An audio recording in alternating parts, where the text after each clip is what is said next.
Guys, katanya di sini Indonesia membalas dendam dengan menaikkan 1000% pajak ekspor nikel ke Eropah. Kenapa guys? Ayo kita sama-sama simak video ini. Mari.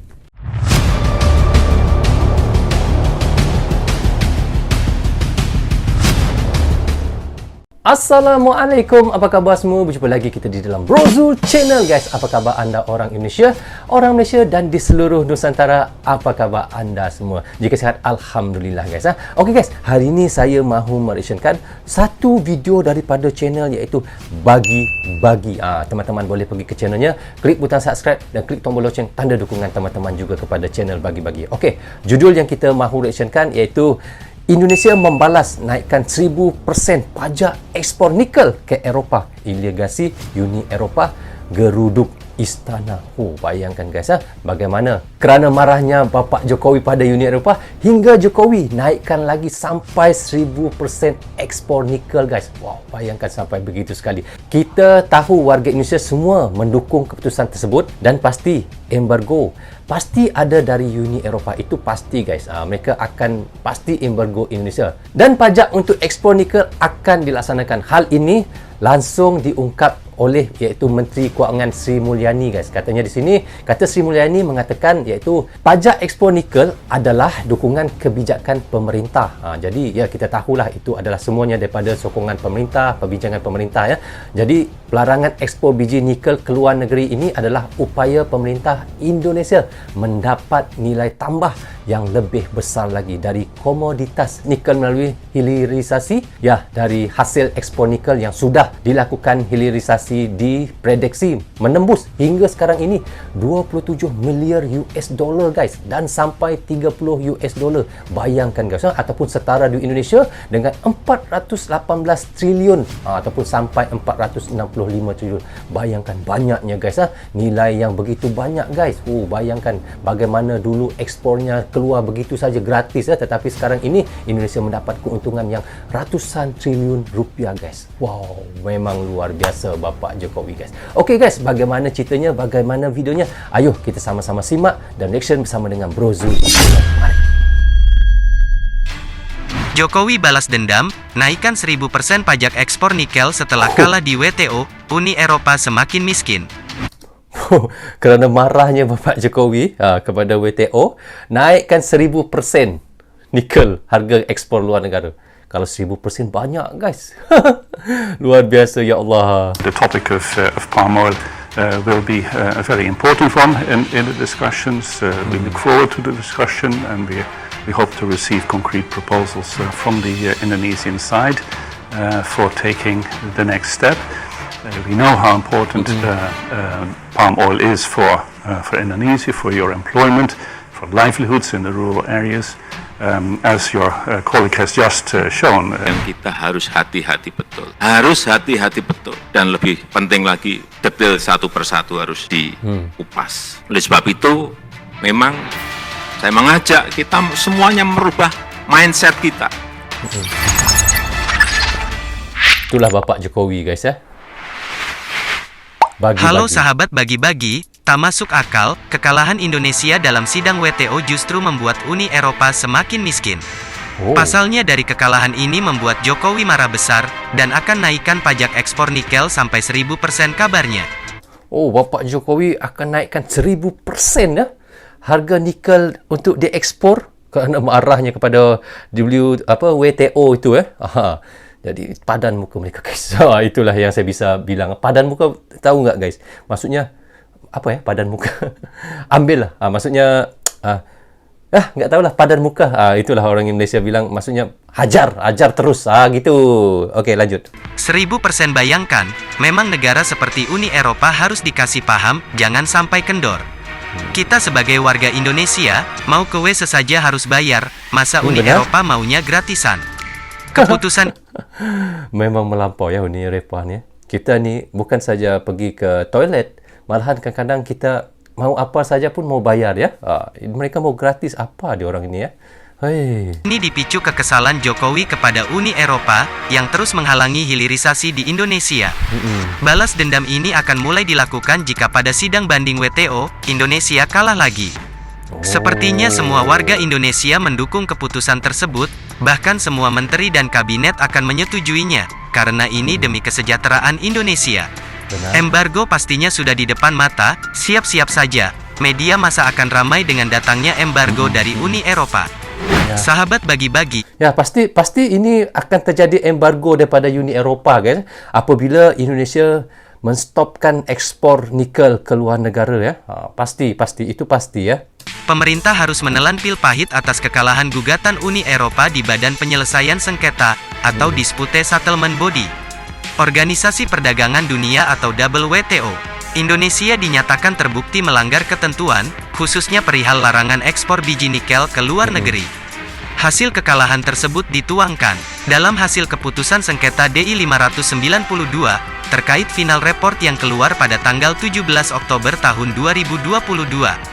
Namun keputusan panel tersebut dikatakan pemerintah Indonesia belum memiliki kekuatan hukum tetap sehingga pemerintah akan melakukan banding.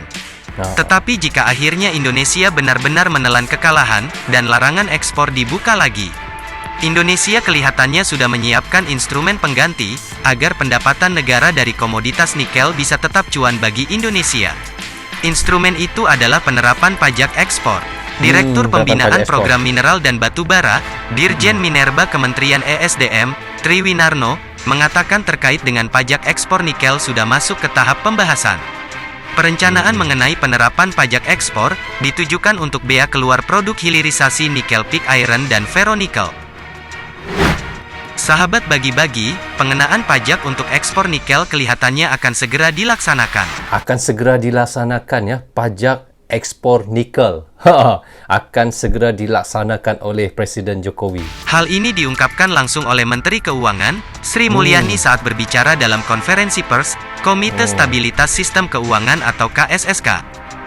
Diungkapkan oleh yaitu Sri Mulyani ini, Menteri Keuangan Indonesia ya. Yani mengatakan, pajak ekspor nikel dan ferronikel adalah langkah dukungan kebijakan dari pemerintah dalam meningkatkan hilirisasi pertambangan termasuk nikel. Untuk pemberlakuan penerapan pajak ekspor nikel itu, kata Sri Mulyani, pihaknya sedang melakukan diskusi dengan para menteri perekonomian dan menteri terkait.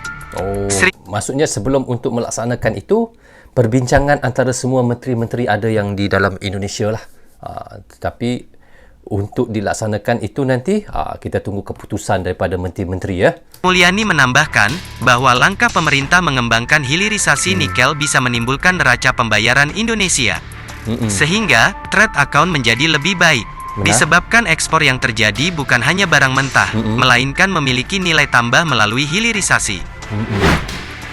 Sahabat bagi-bagi, sejatinya, kegiatan pelarangan ekspor biji nikel ke luar negeri adalah upaya pemerintah Indonesia mendapatkan nilai tambah yang lebih besar dari komoditas nikel melalui hilirisasi.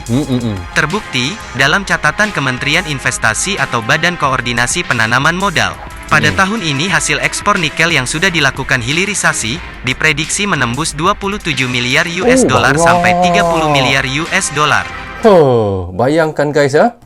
Pada tahun ini hasil ekspor nikel yang sudah dilakukan hilirisasi sahaja menembus 27 miliar US dollar guys, sampai 30 miliar US dollar. Bayangkan ya.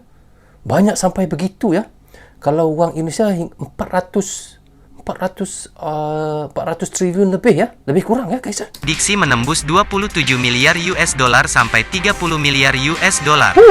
Atau setara dengan 418 triliun sampai 465 triliun. Bayangkan nilai yang segitu banyaknya mau dikasih ke Uni Eropa. Kan kita sebagai warga Indonesia sakit hati. Bahlil juga menyatakan bahwa hilirisasi nikel dengan melarang ekspor biji nikel ke luar negeri sebelumnya mendapatkan banyak penolakan dari berbagai negara, termasuk Uni Eropa. Namun bisa dijelaskan Bahlil bahwa pelarangan ekspor raw material atau mineral mentah itu sebagai upaya Indonesia menciptakan dekarbonisasi atas industri yang ramah lingkungan. Sahabat bagi-bagi, Dewan Penasihat Asosiasi Profesi Metalurgi Indonesia atau Prometindo, Arif Estiamar, juga menilai gugatan Uni Eropa cukup unik. Mengingat ekspor biji nikel ke UE hanya 2%, sehingga hal ini lebih disebabkan daya saing produk turunan nikel. Lalu bagaimana dampak kekalahan RI terhadap gugatan di WTO, dan bagaimana urgensi penerapan pajak ekspor nikel RI? Sahabat bagi-bagi, tentunya ini akan berdampak bagi masyarakat Indonesia, tetapi dampak tersebut tidak akan besar. Benar.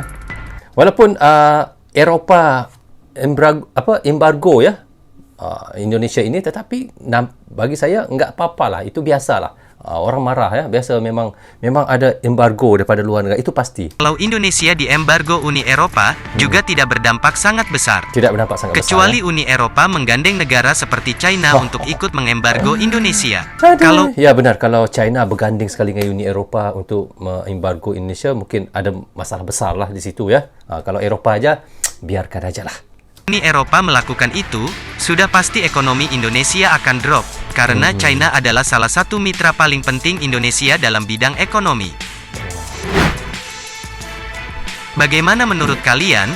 Apakah strategi pemerintah Indonesia sudah tepat? Mari berikan pendapatmu di kolom komentar. Jangan santuy terus, mari kita barbar, merdekalah kita seutuhnya, merdeka. Udah. So, okay guys, kita sudah mereaction tadi daripada bagi-bagi channel. Bayangkan ya guys iaitu 418 triliun sampai 465 triliun nilai yang begitu banyak mau jika dikasih pada Uni Eropah. Bayangkan guys, kalau tidak disekat keluarnya ekspor iaitu nikel tadi, pasti warga Indonesia sangat sakit hati kalau sebanyak itu diberi percuma saja kepada Uni Eropah. Tetapi itulah, kata saya tadi itulah bijaknya Pak Jokowi, dan sekarang kita lihat sendiri bagaimana keuntungan yang diperolehi apabila sudah di stop ekspor iaitu biji nikel ke Uni Eropah guys. Wow. Kalau kita lihat, memang pada mulanya banyak mendapat tentangan dari Uni Eropah, tetapi Presiden Jokowi tetap hentikan ekspor mineral mentah ke Eropah. Dan sekarang kita lihat bagaimana Uni Eropah tidak bisa bikin apa-apa guys. Tidak bisa bikin apa-apa mereka. Kerana apa? Dan buktinya sekarang keuntungan berlipat untuk Indonesia. Bayangkan 400 lebih triliun guys keuntungan Indonesia sekarang apabila memberi pajak untuk ekspor nikel itu. Bagi saya, jika Indonesia diembargo oleh Uni Eropah, dampaknya tidaklah sangat besar guys kecuali jika China sama sekali dengan Eropah, iaitu untuk mengembargo Indonesia, barulah impaknya besar. Bagi saya enggak apa-apalah, tetapi kita lihat China enggak ada ngomong apa, enggak ada bikin apa, jadi kita santuy aja. So guys, bagaimana pendapat kalian juga dengan apa yang saya reactionkan, dengan apa yang kata oleh bagi-bagi itu? Teman-teman boleh komen di bawah komentar. Okay guys, rasanya sampai di sini saja untuk reaction sekali ini. Semoga manfaat untuk saya yang mereaction, dan untuk teman-teman yang menonton, saya ucapkan terima kasih banyak-banyak. Dan bagi teman-teman yang baru saja hampir ataupun baru saja menonton Brozul Channel, jangan lupa klik butang subscribe dan klik tombol loceng, tanda dukungan teman-teman kepada saya. Maaf jika ada tersilap kata, tersilap ngomong kepada teman-teman semua. Assalamualaikum. Goodbye. Bye-bye.